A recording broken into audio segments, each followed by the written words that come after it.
Let's start from the top. This is my mom, Nelly Alvarado. Yeah. Y dice en español. Bienvenido a encontrar lo gracioso con Lisa Alvarado. You nailed it. Okay. All right. All right. Una vez más. Yay, yay. That's my mom getting the chancla out. Hey, everybody. Welcome to Find the Funny with me, Lisa Alvarado. All right. This is what? Episode 2 of the new year, I think. It's 2024, you guys, and I have a fantastic guest. I have my very good friend, RT Steckel. Did I say that right? Yes, you got it right. I finally got it right. I heard you practicing it, and I didn't want to mess it up or jinx it, but you got it. Steckel. Yeah, that was Can good. you guys say it? Can you say it? It's hard. See? Telling you. What is these two-syllable words? They're tough. Shut up. Okay, so what does RT stand for? I never asked you that. Rich and tan. I'm 0 for 2. I'm nice. 0 for 2. Nice. So I'm working on that. I'm in LA, so it's like I'm trying to get the tan part covered, and then we'll see if we can make the money after that and figure it out. Rich and tan. Okay. Yeah, there we go. I like that. At least it's not rich and orange. We know somebody like that. All right, cool. So I know RT. How many years have we known each other? It's been a while now. I think probably at least 7 or 8 years or something like that. Yeah, we met in Los Angeles at which a couple club? of the clubs, maybe the Improv or something. Yeah, and then, probably at the Improv, the Haha. Yeah, for sure. Yeah, the Ice House, all of those. Yeah, the local haunts. Yeah, Super fun. And how long have you been working on some of the ships? 10 years, I think now. It flies by. I think that's probably more than me. Yeah, I think I'm at 8 or 9 years. It goes by fast. You don't know where it goes, but I know. They kind of rope you. Which one do you like better? Do you like ships or do you like land gigs, the clubs better? I mean, the land gigs are always fun. Ship gigs, you probably get paid more, but yeah. You know what I mean? So that's the thing. And you don't have to, get yourself to Des Moines, Yeah. Right. So, Well, that would be a very small boat. Right. Coming out of Des Moines. It's a river cruise. It's going down the Performing river. for 4 people. Yes. Yeah, exactly. So what do you like, I would say, most about the ship life? Like the ships, working the ships, what's the biggest advantage? Probably just honestly, the travel, like the places you get to go and see. It's, you know what I mean? I was fortunate enough to go do Europe all summer, and it's like places that I would not normally, I certainly wouldn't want to go pay to, Norway's expensive. Flight to Norway's expensive. Yeah. So, you know what I mean? Yeah. And I get to go there for free, and it's like, and then get paid. So you're like, deal. That's true. It's a workation. Like I said, it's not, no offense to Des Moines or, Omaha, but you know what I mean? Or Utah. We could name all the ones that we don't. Sorry. Great. We've been canceled in Yeah. Utah. I know. Sorry. Quick, hide the coffee. The Mormons are here. Yeah. What's the most interesting place that you've gotten to travel to doing stand-up comedy? Let's see. Probably, Italy, Sicily was nice. I got to walk around Sicily.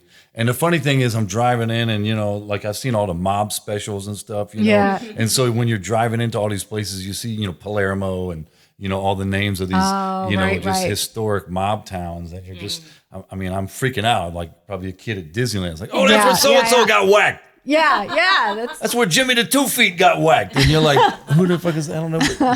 It's probably Sarah's cousin, actually. She's Italian. Oh, here we go. What side are you from? Now I'm going to get whacked after this. Yeah, show, right? exactly. It's Sicily. Sicily. Oh, now I'm definitely going to die after the show. Yeah, it's been great seeing everybody and talking to you, Lisa. Between a Latina. Naples is where all the mobsters really hung out. Oh. So I'm full on mob. Full on mob. Yeah. And she's my producer. So she's getting it done, getting stuff done. Yeah. I think that probably one of the best, most unique, cool places I went to was Dubai.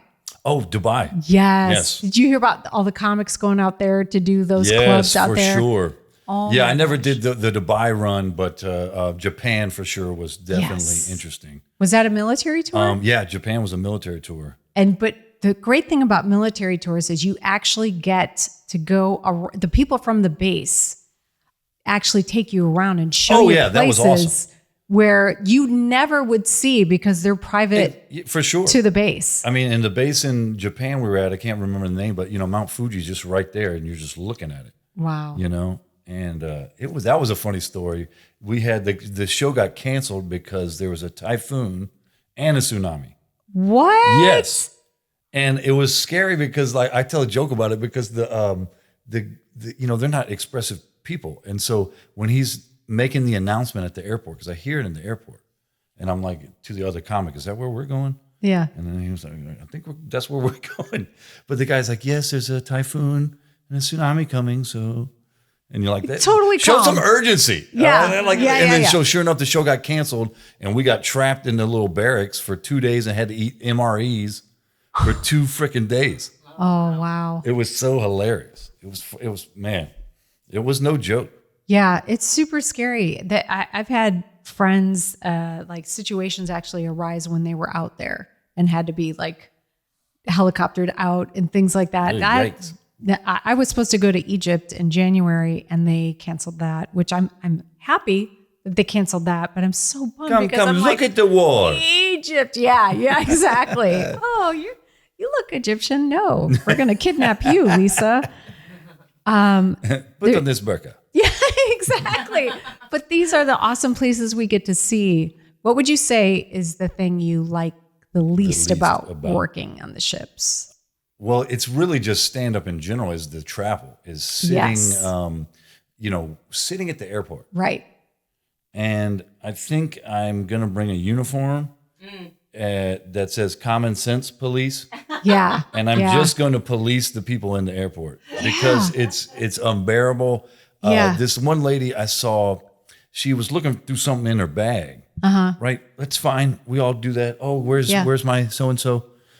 But she did it like in the middle of where everyone walks and had 4 bags and was just down there. And you're just like, you didn't want to go near the wall. Yeah. Get out of people's way to go do that. Exactly. So she's moving dildos. Right. And she's like, She's throwing she's got a shit dead out. cat Rubber in there. ducky. It's like, yeah. It's like, lady. Clown bag. Whistles in there.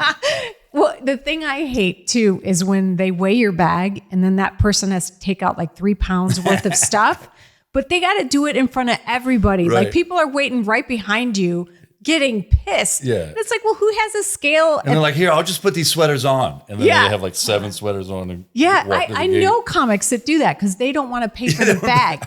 They literally put outfits on so that Stop they it. can do a freaking carry-on. That's funny. I need too many shoes. Yeah, to they do just, that. it really, that's what it is the travel, the crying babies, hearing all the Yes. babies just fussing. And look, I can tell the difference between a baby and I don't even have kids, but it's like, but I parent people's kids at the airport because parents don't want to do it. Yep. But like, you could tell a baby that's like fussing because like they're really fussing, or a baby that's whining. Right. A 3-year-old that's whining because it's not getting its way. It's Right. like, Yeah. You can tell the difference. you can tell the difference for sure. Have you ever yelled at a kid on an airplane? Because I have. Yes. Yeah. Have you? Yes, Good. I didn't hit him, but Hit 'em. but I wanted to. United would have given you extra I know. miles. First class. You come to first class. All the Yeah. other passengers. Yes. Shut that baby up. Yes. One time, I won't say the nationality, but That's obvious already. every It's good one joke of two. starts that way. No, what do you think it is? Okay, Indian. You're incorrect. All right. No. Yeah. And so the mom was holding the kid, and the kid was like, 5. I mean, Old enough to know. Yes. And so, she's got the iPad out, but when you take off, you have to put the iPad up. Mm-hmm. Oh, no, this was a mistake.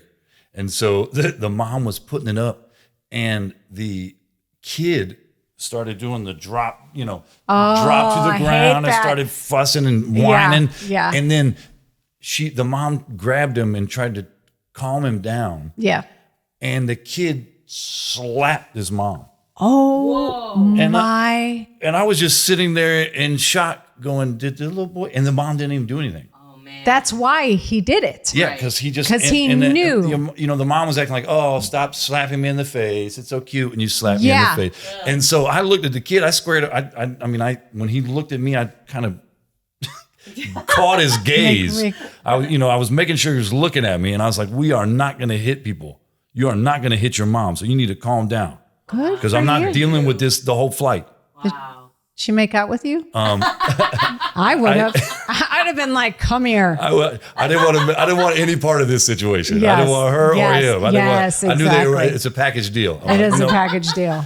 So, but yes, and guess what? I'll be damned if the kid didn't shut up the rest of the flight and didn't hit his mom and like. It's amazing how men have this ability to speak to a child, and all of a sudden they listen. They have this bass in their voice, and they have this intimidation factor. But a woman, it's like, yeah, no, I'm good. You want to get slapped? Airport. That's probably what this little shit would have said to airport, me. leaving, I don't know where, somewhere in the Caribbean, and this Australian family is behind me. And sometimes when you get to the airport for certain flights that are just weird flights, nobody's at the gate. Nobody's Right. there ready to take your tickets and process people. Right. So sometimes you stand in line for an hour or something. Right. And so I'm in line for an hour, and this Australian family's got 2 kids, like 10 and 12 or something. And they just keep roughhousing. And the dad won't really say anything, and the mom won't really say anything. And they got the kind of ropes. Yeah. up. And so I'm just standing there, and they kick one of the ropes, and and the stanchion or the stand kind of hits me, and I'm like, all right. And they just keep yelling and fighting, and the dad's like, knock it off, guys. You got to knock it off. And I'm sitting there, and I'm like, all right, but he's not doing enough. Right. And then so finally it happens again where the kid hits the little thing, and I turn around, and they were like hitting each other, and the dad was like, you guys got to stop hitting each other. Yeah. And so they're hitting each other, and it's like getting violent. Yeah. And I'm like, I don't want to deal with this for, I don't know, another 30, 45 hour. I don't know. Right. So I turn around and go, hey, we are not going to hit, because if you guys start hitting, then I'm going to start hitting. And you don't want me to start hitting. And the Australian dad co-signs. He's like, yeah, listen to that guy. Oh, You don't want to get hit by this guy. You're so lucky. And the dad was like, yeah, tell him, you parent my kids. Yeah. Yeah, thanks. How do you do that? How do you do that, buddy? Can you just tell him what it's like you just tell him what to do in a stern voice without being like passive aggressive with it. It's like, and then he's like, just do it. Say that to my wife. Can you say that to her? Can you? These people. Honey, you've got to use the treadmill. Yeah. Okay. You got to. I bought it for a reason. Start walking. Yeah. I know it's kind of a backhanded Christmas present. But Yeah. RT, tell her how big her ass is getting. I get it. The treadmill and the washing machine was a bit too much. The dishwasher, washing machine, and treadmill. That is a bad combo.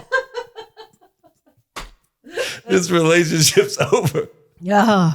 Like a makeup kit. Oh man. That's the thing funny. that I love about stand-up is like it's those kinds of situations that we have to actually deal with in shows. Yes. Have you ever had Thank you. I've had in PG shows, I've actually had kids come up on the stage, run up on the stage, and their parents like, hey Billy, you can't be up there. Isn't that cute? Stop horsing around, Billy. Yeah. And just this past gig, there was a kid in the front row sitting by himself. And I was like, son of a, you're supposed to be accompanied by your parents or somebody that's going to watch you that's over 18. I got heckled by a kid. Oh yeah, that happens all the This time. 9-year-old girl, I got heckled by a 9-year-old girl, and I was angry because it was the best laugh of the night so far. Like I had not been able to get, because when you first start warming up, like you don't come out running. Yeah. Like, and hey, everybody, we're doing the show. Yeah. You come out, everybody doing good. You say your greeting. Yeah. Your greetings, exactly. You're warming up. Right. She's like, you suck. Kids don't understand that. And so, hey, where are you guys from? What are you guys doing? Are you guys married? You do a couple of that, 5 minutes of that. After 5 minutes, this 9-year-old girl goes, when did the jokes start? Oh, man. And everyone laughed, and I freaking laughed. Goodness. And I laughed so hard because I was like, that was the funniest thing that could have been said right now, because it was the honest truth, and I had not started any jokes, and she was ready for the comedy show. She's like, excuse me, clown. When did the jokes start? Where are the balloons? Make a motorcycle. Get to the jokes. Get to the jokes, clown boy. My parents paid really good money for this Exactly. cruise. Those shoes aren't that big. Where's your yellow? That happened to me too. Something really similar. A kid said that to me, and it was a girl. And I was like, well, someone's going to have to marry her. Her parents were not happy, but the rest of the audience loved it. It was, I probably got a complaint. I'm sure I did, but I was like, ooh, who's got to marry that later? Oh, that's funny. Yeah, someone's got to deal with it. Wow. Oh, so there's got to be some juicy road stories you have after doing it. How many years have you been doing stand-up? Well, I started in 96, but you don't get paid Right. for like many years after. Right. But I count those years. I call it like the beer and chicken wing years. Yes. Here, you want beer and chicken wings to perform? You're like, yes. Yeah. And you're lucky if you get that the first couple years. Yeah. It's mostly you're paying $5 for stage time nowadays. That's how they do it. Oh, Jesus. What crazy stories? You said you went to Amsterdam? I went to Amsterdam. Yes. We had, we were booked in Amsterdam and Germany. And nice. So when we were in Germany, we drove to Amsterdam. And this might have been two separate tours, but this one was like a military tour. So right. the person's taking us around, and we drive up to Amsterdam, which only takes, because everything's close in Europe. So you get to Amsterdam in like 3 hours or something. Right. And so we go to the coffee shops, and we had the day off, of course. So we were like, went and just got blazed as hell in the coffee shops. I don't even drink coffee, but I had like 8 coffees just sipping on it and just getting buzzed and getting fucked up. And so we all buy all this, weed, and we, I was like, wait a minute, you're buzzed on coffee or weed? This is Amsterdam. Coffee and weed, exactly, both. But I'm my goodness. I'm countering. It's it's a hippie speedball. It's like weed to calm you down and coffee to speed you up. Yeah. And so we get baked for like freaking 7-8 hours in a coffee shop, and then we drive back. Of course, go eat some food. And the promoter is like, yeah, you guys can't bring the weed back. Like, and because, we had all bought something. We're excited that we got something, and we all got together. It was like, League of Injustice or some shit. Like we all gathered around, and we're like, we can't do that, because if we go back to the base or something, and that's they're dogs or something, and then the tour is over and we'll never come back, and then we're screwed, right? So we all gathered together and we put the weed in like one bag, and we put everything we had in one bag and said like a prayer around the garbage can. Then we just threw it in the garbage. You said a prayer. Yeah, we said a prayer. Lord, can please. this go to somebody that really needs it? That really needs that. Like the guy with the 2 kids. Can he just have this weed, Lord? He needs it. He's going to need it. Yeah. And so we get back, and then the depression sets in, because you're like, now you have no weed, and you're going to be there another, 3 or 4 days or 5 days or some shit. Yeah. And so you're just pissed. And then it was a little chilly one day. And so, it'd been like 2 days or something. And we were in a different place, and I put on my jacket and I kind of patted my pocket, and I'm like, that's something. That feels like what a is joint. That? Something. So I reached in there, it was like a gram of hash. Wow. And I was like, yes, we were all happy. Everybody just jumped for joy. It was like kids at Christmas, like, yes. Because you didn't mean to do it. So no, exactly. No, I did not mean to smuggle. So you were okay with that. Exactly. I had no moral issue with it, because I knew everybody emptied everything and threw everything away. And threw it away. And then I just happened Why didn't you give it to somebody? Why didn't you somebody? We weren't thinking. I know. mean, the other thing is like, someone's going to trust it. 3 comics are just going to be like, it's not laced. Hey, man. It's all good. Why aren't you smoking it then? Yeah, right. Exactly. Oh my gosh. Sure. Yeah. I was always really, really paranoid of doing something wrong on the base, because they're very strict. Oh, yeah. And there's a lot of there's even guidelines on us taping our shows or taping anybody in the base. I had to sign all this paperwork to go on military tours, that you would not do this, you won't do this, you won't talk about that, you can't talk about the president. And I get that. So this just happened to me. I did a show, and there was this woman in the audience who came, really loved the show. She was there with her husband. Then she goes, after your show, we went to the casino, we're having a good time. Somebody comes up to me at the casino and goes, oh, you're the comedian. And she said, I didn't understand them, so I thought, oh, you went to the comedy show. And she's like, oh yeah, it was fantastic. He's like, well, yeah, you were funny, but you did offend me. And starts going down about how she needs to change a joke. And she was like, no, I'm not the comedian. And she was just a woman with brown curly hair. But was getting. And she goes, I hope I didn't offend you. And I go, why? And she goes, because I don't look like you. She doesn't. And I was like, this idiot, just because she had lighter skin and curly hair, she was thought ethnic. It was you. Yeah. And I looked at her and was like, you don't look like me. Maybe, how did we get mixed up? Yeah. How did they think you were me? She was prettier. Shut up. All right. So, so she was like, I can't believe what you guys go through. Like that guy just came up to me in my space while I was at a casino thinking I was you. So one, he's coming up to me during my personal time. Yeah. And two, he's telling me what I can and can't do in my show. And never said, hey, I liked your show, but this, or what did you mean when you said that? Just immediately, she goes, just within a few minutes, I had complete empathy.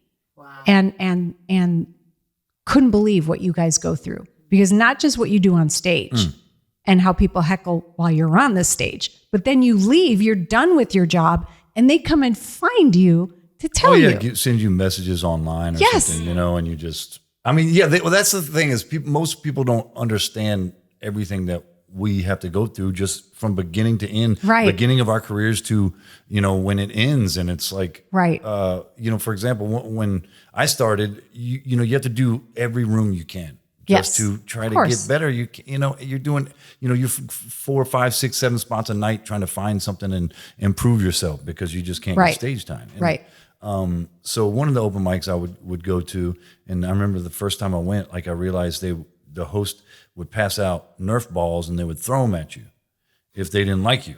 Are you serious? Yeah. Wow. And I remember the story because it has so many facets to it about just entertainment and being a performer and the way you look at stuff. And so I go there, and of course you're nervous as shit because you're like, they're gonna throw these balls at me, like what? This is terrible. Yeah. So anyway, I was like, you got to do good. And when you first start, you don't know it's until and you're usually not funny. Exactly, until you start going, and then you see, oh, I'm being funny. So that's what happened. Was the first night I did it, I was hilarious, and by the end of the show, the owner was, inviting me backstage VIP. Nice. I had 2 girls on each arm, and had, you want some food? He wants something to drink, and you're drinking everything, and you're just putting everything. Oh, this is great, girls and food and drink, and everybody loves you. Isn't that insane? And you're like, this is awesome. And then I go back the next week with a big head, thinking like, I want to go get some drinks and girls and free food, and everybody's gonna love me. And then I got up there, and then you get hit in the face with Nerf balls, and you just get deflated instantly. And so it's just you don't know in this business. Reversal of fortune is like that, and then you could be down on your luck and it improves, or you could be on top and then you get knocked down. So you really have to have some intestinal fortitude to deal with this stuff. Right, and I think that for us, one of the best things that we can do when that happens to us, when we have a really bad show, is get back on stage and have a better show. Have a short memory. Yes. Is like, because I have gone through sets where the audience just, for whatever reason, didn't like me. They didn't feel me. They didn't connect with my comedy. And it just was, but you have to do your time. That's the horrible thing about our job, is that if you're scheduled for 45 minutes, guess what? You're doing that 40. They could hate you for 42 of it, and you still have to keep going to get paid. Oh, yes. You would think in any other job, if you're failing, like say you're a fireman and you're not putting out a fire, you need to stop, and we need to get someone in there that can put this fire out. Right. They're like, nope, just keep blowing air at it. Just is it getting bigger? Keep going. Keep going. You're not done yet. But for us, they want us to burn the house down. And then they want to yell at us for not doing a good job. I mean, I remember a story of being in one of the clubs in LA, and where you do 2 shows, right? 8 and a 10 or something like that. And I closed out the first show and absolutely destroyed. Awesome. Standing ovation, and again, I'm like, oh, this is great. And then they were like, hey, man, we need you to open up the next show. And so that's fine. I feel good. I'm like, Yeah. I'm ready to roll. I'm warmed up. I I just I got the crushed. juices going. I just Yeah. crushed. I'm like, this is easy peasy. Yeah, I get to open, no Right. problem. No problem. Whatever. I'll wake them up. And then I feel bad for the rest of the comics. They Yeah. got to follow this. Follow you. This fucking heat. Yeah. Bam, bam, bam. And so, but it just, again, what a difference a day makes, what a difference 30 minutes makes when I literally just got a standing ovation. And then I go up and for some reason the DJ doesn't play the music. And then I get up there and the mic is not on. Yeah. And then so now there's no introduction. Right. And you just walk up there with no mic and nothing works. And now I got to, hey, can we, you're doing this and no one laughs. So like you said, now I got to sit up there for 12 minutes and everybody hates you. and everybody hates me. And now the comics are pissed because they're like, this guy's tanking. Yeah. He's making our job harder because we got to follow this shit. This guy's bipolar. Bring the last guy back. Bring the guy that was on at 8 back. This dude is horrendous. Oh my gosh. But getting up on stage and this getting back there and like cleaning the slate is one of the only ways for us to really kind for of shake sure. off that pain. Yeah. Because it lasts. And I mean, you're probably like me, you go stew about it. Like, I'll be back in the room or something. And then you're like, oh God, I did this. And Why'd I say that? Yeah. And you just bah humbug yourself to death. Yeah. And you're all upset. And I don't really drink that much after shows or anything like that. And I understand the addiction part. Yeah. Because you're like, I need something to just take my mind away from this. Right. Thing. To heal you. But then also when you get off stage and you have a killer set, there's a lot of comics that want to continue that high from the actual performance, from them crushing from all this love from the audience. And then they go back to their room and there's nobody. Right. So they got to maintain that high. That's why I think that's why it's dangerous. And I've tried to never mix it.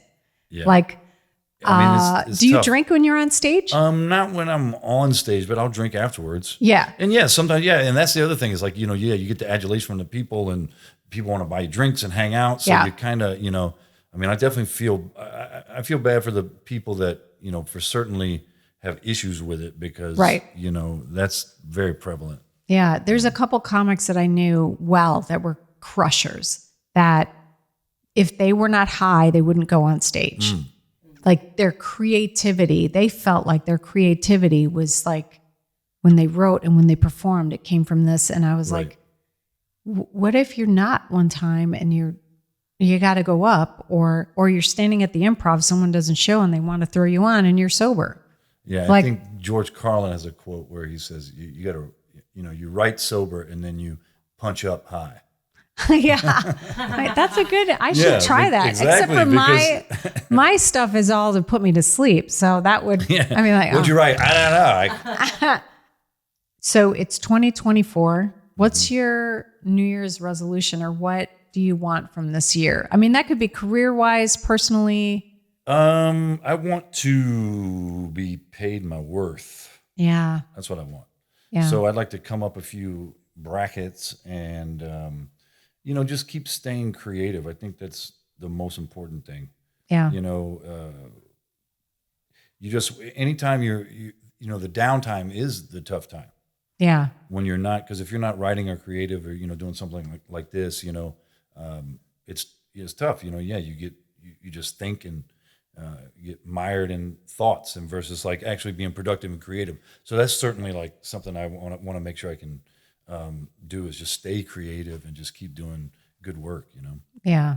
I've found that I've been turning down more gigs where before my desperation was like, I'll do it. How much? I can't say no. I can't. Right. I don't know where the next gig is coming from. I got to take that shit $400 gig that's like 3 hours away. I need it. One nighter that you got to go. Yeah. Right. So now there's actually shows that I'm like, nah, I'm good. And For sure. Honestly, awesome. I'm at 23 years in and you're even longer than me.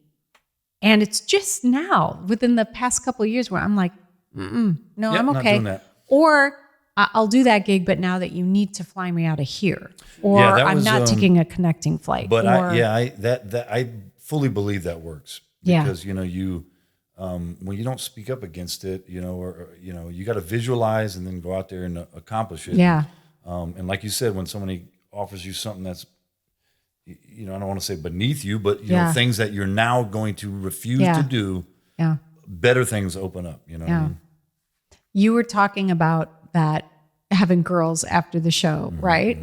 That is such a huge thing for the guys. That works for men. Yeah, it's different for girls, for sure. It's so different for us. It's not fair. It's not fair. It's actually almost the opposite. If you crush as a woman on stage. Well, y'all get like, I don't know, y'all get like collateral damage, I think. Yes. Y'all get these people that I think maybe just think they have a shot or something. I don't know. You know what I mean? It's very, very, very strange. Yep. Because you have to fend off. We more or less kind of choose. We're like, that one's giving me the eye. Oh, that one said hello, and we're hitting it off. Here we go. That one's cute. Right, exactly. That one's cute, and you just instantly start talking, right? Right. Versus you get, Billy Joe Bob, who's, either totally hammered exactly. or usually you're funny for a girl. Yeah. Oh, you're like oh, that. God, that kills me when women say that. Yeah. Yep. I've had women go, I don't even like female comics, but I liked you. And I'm like, I'm going to scratch your eyes out. Well, how could you? You're a woman. We're on the same team. Let's go. Empowerment. We need to Let's go. encourage one another. Oh, it kills me. But usually the kind of guys that will approach a female comic that's strong are the weird ones. that I don't know how to phrase it. I think most guys are like, oh, she's too intimidating, or you have to have a little bit of this. Do you like falcons? I have a falcon. That's exactly, you're the guy. Yes, You're the guy. Even the way you're doing your lips right now. Yeah, he's in the car right now. Hold on a second. That's exactly. Coming right now. Oh my you gosh, you look familiar. You look familiar. He can bring food. A falcon is much better than a kid. I will tell you that. At least you have that. I would take the falcon guy over a dude with 4 kids. I don't know. They're in the car too. They're in the trunk. Yeah. They're just settling down. Make sure they're quiet back there. Yeah. I don't envy you guys and how you. No, it's definitely that is. I'm glad. It's interesting you brought that up because it is totally different. It's very totally. strange. I would be in the green room and just girl after girl would come up to these more celebrity comics, or even not, but just if they're attractive and they're funny, it ups the game for them by 50%. Dude. I call it the 2-week barrier because it's like they've known you for 2 weeks. You don't have to deal with the BS. What do you do? What do you like? What do you? Yeah. There's no figuring me out. It's like you know me. Yeah. So you just saw me for an hour. Yeah, exactly. You and just I saw me crushed. talk and do. You heard my stories, and you're here. I'm on stage. I'm talking loud. I'm authoritative. I'm confident. It's like, yeah, for sure. It's actually the opposite. I think if I probably didn't do well on stage, I might have a guy come and console me because he's still the one that's higher up. You know what I'm saying? Like maybe that could be your act. And then you cry and run off stage. Oh, this is terrible. Oh my gosh, I'm so hot. Oh no! I'm trying to get out of these clothes. I know. Look at tears all over me. I'm wet with tears. I think that would work for you. I think you would get a better quality of man. I know. You would get a protector, and you would get, Yeah, that's true. If I really cared about it. If you get desperate enough, then you can do that, All right, I'll do that. Funny. But I'm going to only have, here's what I'll do. I'm going to advertise it as hot men only can come into this hot audience. Men only show, yes. Yeah, you have to be complete. And then I'll cry. Yeah, sure. Yeah. Alpha male. Alpha men only. Yeah. No betas Super allowed. Hot. You go to the gym. You don't live with your mom. Dudes that have a job. Yes, for sure. I'll cry. I cry now for that. I'm not even on stage. The 6 figures only show. You got to make $100K if you want to get out. $100K? Who are you dating? Oh my gosh, that's like $250 starting. That's see again. It's different for men. I know. I don't care what you make. Right? Of course. She could work at Wendy's. Who was your last girlfriend? What did she do for a living? Was a teacher, like a physical therapist teacher kind of thing. Are you making her up? Did you not have a girlfriend the past couple of years? Well, no, it was a while ago, but it was like she had like 2 jobs. So okay. Yeah. All right. And was she okay? Did she have trust issues when you went on the road? Because that happens a lot. Well, I did have one relationship where it was definitely trust issues. Yes. And yeah, that was some weird shit because I've never experienced that level of like, where have you jealousy and all that. Yeah. Always checking in. You have to always check in after a show. Oh man. Oh, checking in and always just having to say like where I am. Yeah. And what, you know, Yeah. I can't, what are you doing? Where are you? Like, Yes. outside? Yeah. Yeah. One time I went to the movies and she's like, who did you go to the movies with? I'm like, I went by myself. Yeah. You know how we do. And then they sometimes. can't believe Yeah, they can't that- believe it. Like, nobody goes to the movies by yourself. I do. That's what I do. Yeah. I go sneak in at the right time. In 3 hours, you can get in 2 movies for sure. Exactly. You know, you skip the credits of one and, you know. Yeah. But it's just funny. The trust issues was definitely. I had a boyfriend that showed up to a gig in Nevada from here, just showed up to the casino that I was working at just to see if I was going to be doing anything. Catch you in a lie. Yeah. I went to the casino. You weren't there. Yeah. And he's like, no, because I was just having dinner with the other comic. The show was done. I had so much fun with my set. And then out of the corner of my eye, That's another comic. I see him walking by. Oh, no. And I'm like, that's my boyfriend. What is he doing here? Here I am thinking like he's cheating on me. Did he play it He's off? at the He's like, casino. oh, Lisa. Yes, he did. Oh, what he was like, yep. I was just coming to surprise. I'm like, you were fucking lurking. You were watching me. I know lurker behavior. That was you peered from around the slot machines. Yes, exactly. And I just, it's so hard to find someone that you trust that will actually allow you to do your dream. Right. Like for men and women, I think Agreed. the same thing with the guys. That's why the more we work, I think the harder it is for us to have a significant other. Yes, for sure. I'm so glad you came on the show. And actually, you don't even live in LA anymore. No, I'm in Atlanta. Atlanta, how is comedy there? Do you like the scene out there? Yeah, it's pretty good. Yeah, I don't, you know, it's some things are a little different, a little weird, and you know, I think you have, you know, the variety of shows out here is probably a little bit bigger than Right. what you get in Atlanta. You kind of get more specified stuff in Atlanta, you know. Right. So you're doing the road anyway. Yeah, I'm doing the So road you just- anyway. Yeah. Yeah. So I get home and I'm like, yeah, I just want to watch TV. Yeah, I know. I get that way too. Sometimes I come home and I'm like, I have been gone for 8 days. I'm good. Yeah, I don't like need to I go just out to the club did tonight. Right. 10 shows. I'm good. I don't need to. Right. It's So And I will when I, you know, if I'm back and I'm you know, off for a few days and Right. you know, yeah, I'll go to the clubs and stuff like that. Yeah, exactly. But it's nice to just veg out. What do you have coming up that you want to plug on the show? I mean, we have 4 followers, I think. So Yes. I mean, Hi 4 followers. Yeah, no, more stand-up shows. I'm doing a lot of cruises coming up this year. Cool. And I shot a pilot for a game show this past year that we're gonna try to pitch around. So we'll see what Nice. happens, and you know, That's climb the good. ladder. Come on up. Yeah. Okay. So what's your social media? Let them know. RT Comedy on Instagram and YouTube. So if you want to look at some funny sketches and stand-up bits and stuff like that. And, Awesome. yep, and I post pictures and everything like that. Awesome. And we're going to put the information right on the bottom of the screen. There we go. If you want to comment on, Right here. it's going to come on the bottom of the screen. He's being very Vanna White right now. That's perfect. I love it. This has been Lisa Alvarado with Find the Funny. You guys subscribe. Ask some questions. What questions do you want to hear comedians answer honestly on this show? Because it's so fun pulling the curtain back and actually getting to know the comics and what we go through on stage and off and our writing techniques. So if you guys have questions, put them down in the comments. That'd be great. And tell your friends. Subscribe on YouTube. Thank you so much for stopping by to Find the Funny with Lisa Alvarado. This is RT. Say hi. Bye. And we will see you guys in 2 weeks. 2 weeks. I hope everybody listen to my daughter and see it and laughing on her because she is very funny.